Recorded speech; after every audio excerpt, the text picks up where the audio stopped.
Well, today on Rethink Real Estate, we've got Chris Gurnee, who is a very, very big agent up in the Washington area. We've just started our outreach program of reaching out to agents in the Washington state area, more specifically Seattle. And Chris is one of the agents with EXP growing a very large team. As you'll hear him talk about, give a few outlines of what he's done and the volume of deals that he's done over a 20-year career. Now, Chris has reached out to us after us reaching out to him about our non-distressed auction platform and looking to implement it in his business. Chris hasn't done any auctions with us yet, but we thought we'd take the advantage of somebody that was comfortable speaking to our audience about why he thinks that this could be a very effective department within his business, that he could ultimately take advantage of being ahead of the curve and ahead of the rest of his marketplace. Now, we're going to have Chris back on at some point after he's done a few auctions to give his assessment of it, good, bad, or indifferent. We want to give you that raw feedback, but enjoy the episode with Chris. I certainly got a lot of insight to his thought process with the auction strategy and why he thinks it will be wonderful in his business. Thanks so much. Welcome to Rethink Real Estate. My name is Ben Brady, and this is a real estate podcast aimed to deliver sales strategies, marketing tips, and business insights from industry experts and myself to build a listing-focused business for the future. Let's get into it. Well, Chris, welcome to Rethink Real Estate. Thank you. Thank you for having me. Appreciate it. Well, mate, I'm actually very fascinated with your business, and the reason I'm fascinated is that we had an opportunity to meet only last week, or really at the beginning of this week, because at the moment we're running a campaign where we're pushing into Washington State in order to, partner with like-minded agents in the non-distressed auction process that we have. And you were one of the first people to reach out. So first of all, is that I have to commend the people that are the first people into any marketplace that we move into that reach out to us after we reach out to them, because it means that they're the most forward-thinking people within the marketplace. So I think there's a big congratulations on that perspective. And again, not that you need my gratitude or my approval, because you've been running a very successful real estate business now. Has it been 20 plus years? How long's it been? It's 19. It's my 19th year. Yeah, 19. It's gone by fast. And you've got a team of over 15 people, correct? Yeah, we have about 25 people on the team. Okay. Six admins on top of that, and we work with roughly about 7 lenders. Okay, and if you were going to describe your business in the way that you guys are, like a listing focus, buyer focus, everything focus, like what's the type of focus when it comes to your real estate business? Yeah, so our focus is the relationship side of the business. So we focus heavily on the relationship and the process. It doesn't matter if it's listings, rentals, investments. We're very, very focused on that relationship, that customer service and the speed of it, and getting results. So give me an understanding of how you really focus on that. Like, what is there a mission statement? Is there an induction program for your people? Like, how do you really make a clear focus on that as a primary objective? Yeah, so in the beginning, the team understands that we focus on the relationship side of the transaction, and parts of the transaction come up that we have to complete, and while we're going through those processes, in the end we get paid. Yep. But it's a really, really important factor in our business that we have a high level of communication, a high level of customer service, follow through. And we have the right systems and processes that bring the same beliefs in what we do. Yeah. And I suppose it's around the like-minded nature of the people that then you bring onto your team as well to ensure that that is their primary goal, because there is a great deal of what we call body shops out there that people are just focused on getting as many bums on seats so that then they can churn through as many deals as possible. It sounds like obviously having a 19-year career that you're a repeat and referral type of guy focusing on that relationship element. But the one thing that I've noticed about your business already, just in the short time that we've known each other, you cover a pretty big geographical area. Yeah, I purposely have gone into different areas. So if the market trend tends to tighten or change, we're protected. So yeah. We cover from Wenatchee, Washington to Yakima to Bellingham, Snohomish, King, Pierce, all the way to the border of Oregon. Okay, and I guess that if you were going to give a bit of an idea of what's going on in Seattle real estate or Washington real estate at this point, What would you say the marketplace is like? It's still booming. It's busy. It is definitely a booming market, but you still have some of these properties that are sitting a little bit. Hmm. It's starting to flex, I would say. Not to the point where the news media is talking about it a whole lot, but we're definitely seeing that. Some homes are sitting a little bit more than others. Yep. And Seattle still seems to be a destination location where a great deal of people are moving to that location versus people moving out, say, like the Californias of the world. Yeah, correct. Yeah, lot of .com, a lot of online businesses, and people are relocating and coming here in droves still.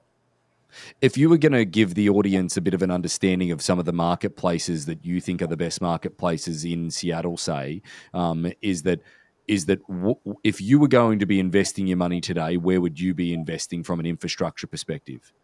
Yeah, right now what I'm seeing is Shoreline. Actually, Shoreline, Washington is a great area where the upzoning is starting to happen at a high level. So you got a lot of opportunity there. Even Ballard is still a great area, Ballard, Washington. A lot of upzoning happening there. So a lot of futuristic development opportunities. And then they just changed some of the laws over in the east side. So Kirkland, Bellevue, Redmond, Sammamish, Mercer Island, where you're going to start seeing some more development opportunities on the purchase power that you inject.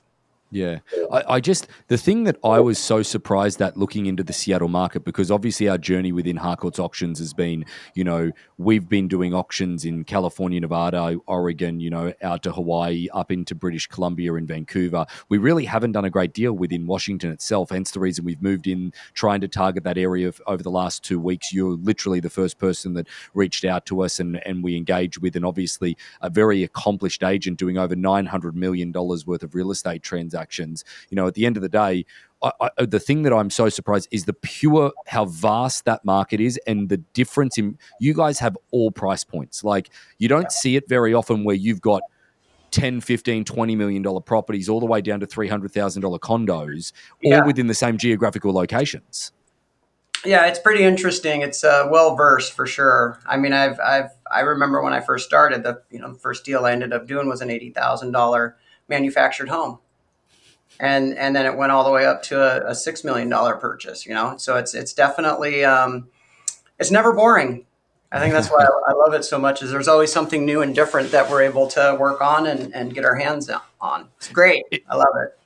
Just for those that are listening that are less experienced than you are, Chris, is that, what is the thing that keeps you going? Is that every day there's something new, or like at the end of the day, you've been in real estate a long time now. Like, what's the push? What's the driving force that keeps you going in it?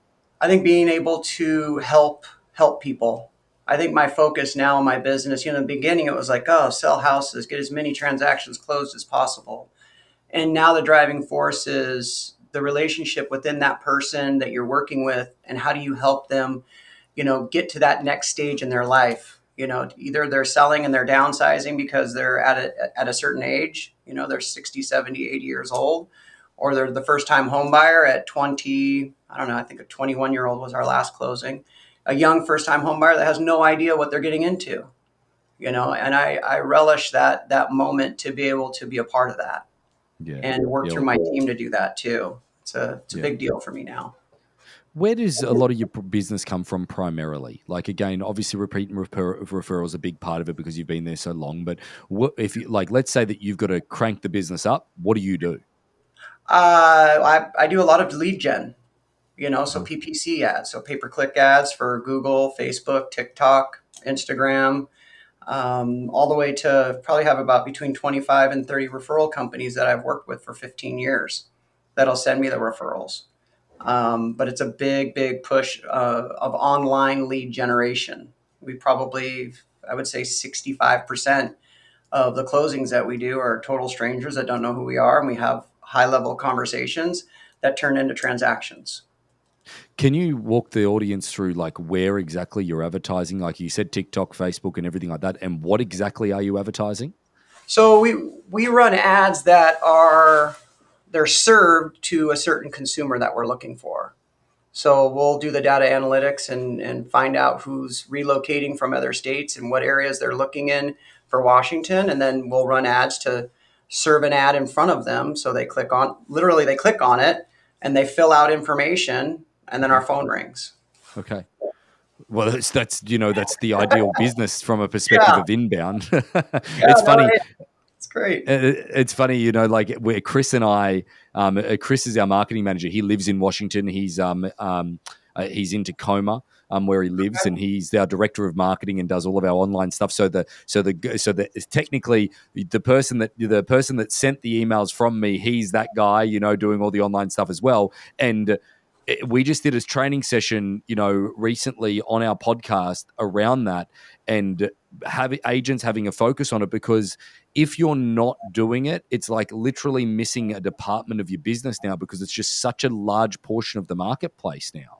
I agree with you heavily. I mean, when I first started in, what was it, 04, end of 03 going into 04, I knew nothing of that, right? And I think that was the big change for me, is when the crash happened, I had to figure out how to generate business. Mm-hmm. And that was one of the ways that I did it. I started posting, little ads online, and then literally dialing for dollars. That's exactly how it, very archaic comparably to what I do now with the CRM and dialers and admins that help with follow up. But back then it was just a one man show. Probably gives you a greater appreciation for the business that you've built now, considering. 100%. I can't tell you. It's. I'm breathing a sigh of like relief, because you just brought me back to when that was going on, and yeah, big time. I know, just like what you said, I can turn it up and we can generate even more business. Or if we want to level it back down, we can do that as well. Back then, I had no clue. So It, yes. Yeah, it's funny the level of anxiety that probably you carry around doing that day in, day out, and then being able to then get a little bit more passive approach to the business through that online part of it. And obviously the value adds. And that sort of leads me to this next part as well, is that you've got a guarantee sale program or something that you advertise that has given you a real edge in your marketplace. Yeah, we have what we call a worry free listing. Okay. So there's a couple, and it's set up where there's a couple different options on what the client decides, what they want to have. If they want to not pay anything, if they want to pay a low fee, and then if they want the full package, there's different pricing for it. And at any time they're unhappy with us, they can fire us at any time. Yeah. and Yeah. and we state that. And it's the same thing with like the marketing. We will outmarket and push that home as hard as we can to the general public. And I think this is where it segues right into why you and I are speaking, is that I'm not a guy who runs his team or runs his company that's inside of the box. We are always outside of the box. Our goal, my job, is to be ahead of the curve, ahead of everyone else, right? If I'm not 3 to 6 months ahead in the market, I'm failing not only myself, but my agents and my clients. So I need to be ahead of everyone else. And that's why I've, decided to work with you guys, is I see a great need in something like this. It might not be the great need right this second, but it's going to be very soon. And I want to be well versed in it and be able to offer these amazing services to our clients. So leading into that auction conversation, and you've segued us in there beautifully, by the way. So thank you. Is that I guess that the interesting part is that obviously when we first spoke, you wanted to hear about our credibility, who we are, and what we do. But there was this already this affection for auction, Chris, that I felt from you going, hey, I'd already kind of seen this before, and can you give me a bit of a background on that? Yeah. So obviously, with how long I've been doing this, I worked for the banks at one time Uh-huh. when the banks were selling they had tons of assets and they needed to sell them, right? So they hired me to sell their properties. I did short sales and I did bankruptcy sales, and then I also worked for auction companies that would be hired by the banks to sell their assets.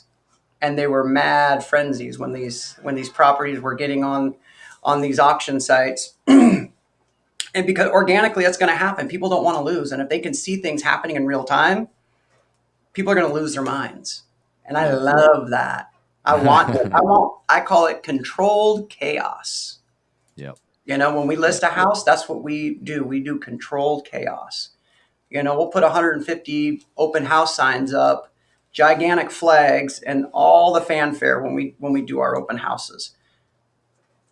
Yep. And it comes down to, the nature of what auction is and the perception of what it provides you is that Yes.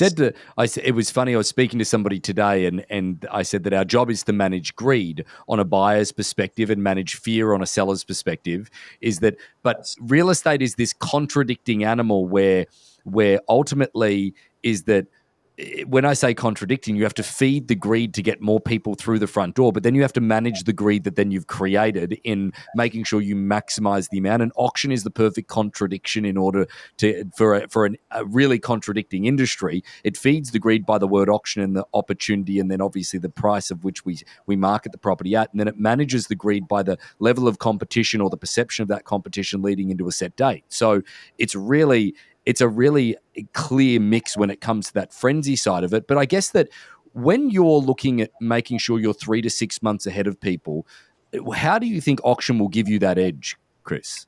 Well, I feel strongly that right now we're going to be able to add in this portion of the sales process that no one else is doing, Mm-hmm. and everybody's going to start coming to a site like this that is a higher level thinker, investor, or a person that's looking to purchase that doesn't want to deal with all the the ins and outs of the negotiations. It's very simple for them. They can see right where they need to go, and they can make the decisions and get what they want quickly. And Mm-hmm. there's going to be a lot more consumers, I feel, that we're going to see go into that realm. Even Yeah. I feel, I don't know how many total, but I feel with the age demographic of who's going to be buying next and who's going to be selling, the baby boomers, there's at least 15 years of those clients that need to buy, that need to sell, then buy and downsize. A lot of those people aren't going to want to deal with a lot of people face to face. They're going to want to do things privately. Mm-hmm. And I feel strongly that if we can stay ahead of the curve, offer something like this at a high level, package it professionally, which we will, and also in our presentation, package it professionally, we're going to have a high level of success of conversion. And I guess that, when it comes to the way that you're going into a presentation, it's about options by the sound of it and making sure that your team is providing a seller options. But there was one portion of this that you were it was actually you that mentioned it. It wasn't us. We love doing this type of stuff. We have what's called an auction accreditation where we come in and we train your team and we get them up to speed. You were the one that was very, very set on that in the very first degree. Is like, hey, I don't want my team offering this until we really know it, ins and outs of it, how it works, how it functions, and you were very set on that. Why is that? Education's king. If you can't sell something and educate the client on the process of what's going to happen and all of the perks and all the greatness that's going to come from using this system, you failed them. Mm-hmm. And you can't just go into something, eyes wide closed. Wide and closed. You can't do that. You got to be able to see the direction you're heading in, and then be able to have a high level conversation with that client Mm-hmm. and educate them during that process. Right. I mean, I'll tell you right now, I know the agents on my team could sell this right now and get people Yep. to sign up. But if we can't educate the client and feel really good about it and understand it, we're failing ourselves and our clients. And I believe firmly that you need to be able to have a high level conversation with the client and educate them on the whole process and everything you're offering. Yep. That was some of the things with the communication. That's what I learned with 11 years being at Nordstrom. Uh-huh. Big deal for me. Yep. 11 years at Nordstrom, really? Oh yeah, yep. Shoe dog, sold shoes, Well, sold that's shoes. just that's a great segue into what you're doing. I was, I didn't really think of it at first, but at the end, I step back and think about, it, I'm like, wow, all that really did work out. All those shoes that I was throwing around. I mean, the Nordstrom, family taught me quite a bit, and I think the hard work and customers always right and the follow through and the communication is where that came from, and teamwork, big time. Do you have an affection for shoes now or not? Yeah, I got a couple pair. There you go. I got a couple pair. There you go. Well, so leading back into this, that it was a distinct opportunity that I took when Chris. It's very rare that I find somebody that I think that that we don't really know each other really well. You and I haven't got an established relationship at this point. You haven't even done your first auction yet, and that's one of the really exciting parts of all of this. That I really wanted to show people that not only are you really confident in the entry of it into your marketplace, but we're so confident in our experience with auction and entering it with the right agents, with the right mindset like yourself, that we really wanted to document your journey through this. And I think that this is going to really shed some really good light for people that viewing all over North America and all over the world our podcast, to show the true process and the transformation of this. But again, it's probably a question that I've already asked you already on the podcast, but what do you hope that auction does for your business? I hope it to double or triple our business, number one. Number two, I hope to bring a service that no one else is bringing, that has a high value for our clients. And I think that should be the biggest why for anyone, like an agent, of what they're trying to bring, right? They want to bring something that no one else is doing, and they're bringing more eyes to the property, more opportunity to get more money for their client. Yeah. And I think that's, the thing that I applaud is your foresight in order to see a different method of sale and not just simply go to your clients with a price reduction or whatever and add another tool in your tool belt. It just ultimately speaks to the service that you're providing them. But final thing that I'll ask you as we round out the podcast, Chris, is that what's the future of real estate look like for you? Like, what does your business look like in 2, 3, 4, 5, 10 years time? What does it look like? Let's see. We'll say 10 years time, I'll probably be coaching a little bit more. But in 2 years time, we're probably going to be in Las Vegas with a team. 5 years time, we're going to most likely have a team in California. So I'm going to be going on the road with this. So any team leaders out there that are looking to, join a forward thinking person, let me know. I'm looking for good people. Well, you seem to have the online side of the business absolutely nailed. And I'll be honest, I didn't really know that a great deal of that before leading into this. And it is one thing that we push very heavily on this podcast and within the concept of people building real estate businesses. So at the end of the day, I think it's an incredible mesh of what we're doing, and really looking forward to the journey of auction with you, Chris. Thanks for joining us on Rethink Real Estate. Thank you for having me. I really appreciate it. Y'all have a great weekend. So about 75% of our audience hasn't liked, followed, or subscribed to our podcast. It would mean the world to us, and it would help this podcast more than you know to expand our reach if you were to like, follow, or subscribe on any of the platforms that you're watching or listening on. Thanks again.